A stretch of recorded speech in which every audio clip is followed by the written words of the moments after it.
Mari kita memulainya dengan kalimat yang bisa membesarkan hati Arsenal dan para fansnya. Kalau boleh jujur, sudah sepantasnya Arsenal mengakhiri musim yang luar biasa dengan pencapaian yang tak kalah luar biasanya. Tak seperti musim lalu, musim ini Arsenal berusaha semaksimal mungkin untuk meraih titel Premier League yang lebih dari 20 tahun tidak mereka dapatkan. Namun ya, hasil memang tidak pernah mengkhianati usaha, tapi ia bisa mengkhianati Arsenal. Bukan mereka yang menjadi juara di akhir musim, tapi Manchester City. Bagaimana The Citizens meraih gelar keempatnya secara beruntun? Dan yang paling penting, bagaimana pasukan Josep Guardiola sekali lagi mengalahkan Arsenal dalam perburuan gelar? Sebelum itu, jangan lupa subscribe dan nyalakan loncengnya agar tidak ketinggalan video terbaru dari Starting 11 Story. Kendati gagal, kita tak bisa menafikan performa Arsenal di musim ini. The Gunners punya konsistensi yang sedikit lebih baik dari musim lalu. Setidaknya bagi penantang gelar, menjadi lebih konsisten daripada musim lalu sangatlah perlu. Musim ini, jarak poinnya dari Manchester City lebih tipis. Kedua tim cuma terpaut 2 poin saja. Sementara musim lalu, Arsenal yang finish di peringkat kedua berjarak 5 poin dari Manchester City. Itu baru soal poin, menjaga gawang supaya tidak kebobolan dan perihal mencetak gol juga ditingkatkan oleh The Gunners. Lihat saja, di akhir musim baik Arsenal maupun Manchester City punya selisih gol yang sama, yaitu 62 gol.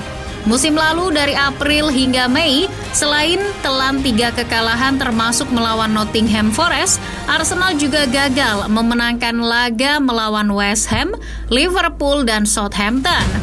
Sementara musim ini pasukan Mikel Arteta membungkus tahun 2024 dengan hanya kalah sekali, yakni melawan Aston Villa.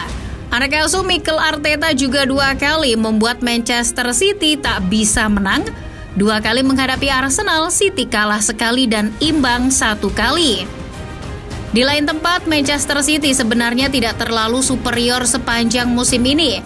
Bahkan dalam rentang waktu tertentu, City mengalami masa-masa sulit. Katakanlah dari September hingga Desember 2023, pada titik mongso tersebut, Manchester City gagal memenangkan pertandingan yang seharusnya mereka menangkan. Misalnya, ketika berkunjung ke Molineux, alih-alih menang, pasukan Josep Guardiola justru bertekuk lutut di hadapan Wolverhampton Wanderers. Sepekan berikutnya, The Citizens malah kalah dari Arsenal. Tentu kalian masih ingat ketika Manchester City tak berdaya di hadapan Aston Villa. Nah, kekalahan atas Aston Villa pada 6 Desember 2023 itu menjadi laga keempat secara beruntun yang tak bisa dimenangkan City setelah ditahan imbang Chelsea, Liverpool, dan Tottenham Hotspur. Atas hasil itu, City bahkan terlempar ke posisi keempat, berada di bawah Aston Villa, sedangkan Arsenal bertahta di puncak klasemen. Keterpurukan City itu sempat menjadi perbincangan hangat di mana-mana, termasuk Starting 11 Story. Penulis 90 Minutes, James Cormack, kala itu tak segan menyebut kalau musim ini bisa menjadi musim terburuk The Citizens era Josep Guardiola. Kerapuhan City kala itu salah satunya karena mereka mudah kebobolan. City juga kehilangan beberapa pemain kunci seperti Kevin De Bruyne, Erling Haaland, Rodri, hingga John Stones. Selain Rodri, kebanyakan pemain City absen karena cedera. Gelimpangnya City melahirkan prediksi liar soal siapa yang akan mengambil trofinya.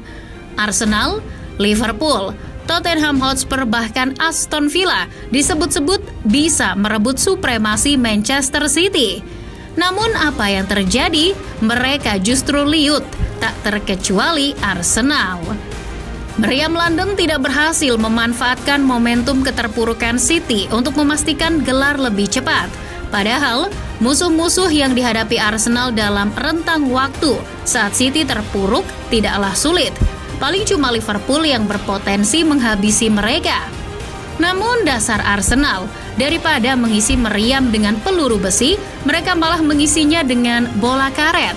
Laga yang mestinya dapat dimenangkan justru kalah. Arsenal dibekuk Newcastle. Arsenal juga terkapar di hadapan Aston Villa. Lalu di ujung tahun 2023, Arsenal justru keok atas West Ham di markasnya sendiri, juga kalah dari Fulham. Musim ini Arsenal tidak bisa memenangkan 10 laga mereka.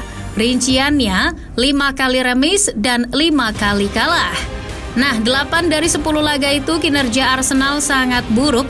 2 diantaranya tatkala keok atas West Ham dan Aston Villa. Sebagian besar dari 10 laga itu Arsenal sebenarnya mampu mendominasi permainan. Akan tetapi mereka tak becus memanfaatkan peluang. Contoh saja, dalam 4 laga pada periode Natal, yakni melawan Aston Villa, Brighton, Liverpool, dan West Ham, Arsenal cuma bisa mencetak 3 gol. Padahal di 4 laga itu Arsenal melepas sedikitnya 81 tembakan. Busuk dalam mengonversi peluang merugikan diri sendiri dalam perebutan gelar. Betul bahwa Sir Alex Ferguson pernah mengatakan kalau menyerang bisa memenangkan pertandingan, tapi bertahan bisa membawakan gelar. Namun Fergie itu orang lama dan omongannya tak selamanya relevan. Bertahan mungkin masih bisa memenangkan gelar di Italia, tapi di Liga Inggris hari ini, tim yang tak mampu mencetak gol jangan harap bisa memenangkan gelar.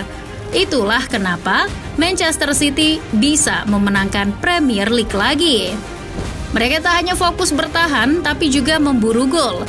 Lihat saja di laga terakhir ketika hanya perlu menang pun, City justru menuntaskannya dengan kemenangan telak atas West Ham. Ketika Arsenal tak memanfaatkan momentum, City keburu balik ke setelan pabrik. Pemain kunci sudah kembali, pemain baru seperti Josko Gvardiol nyetel dengan permainan Guardiola. Titik baliknya terjadi kala Guardiola dan seluruh penggemar di Etihad bersuka cita menyambut kembalinya Kevin De Bruyne. KDB kembali dari cedera hamstring dan membantu City mengalahkan Huddersfield di Piala FA. Guardiola cerdik memainkan De Bruyne sebentar saja di laga itu. Ia disimpan di laga yang lebih krusial menghadapi Newcastle di Liga Inggris.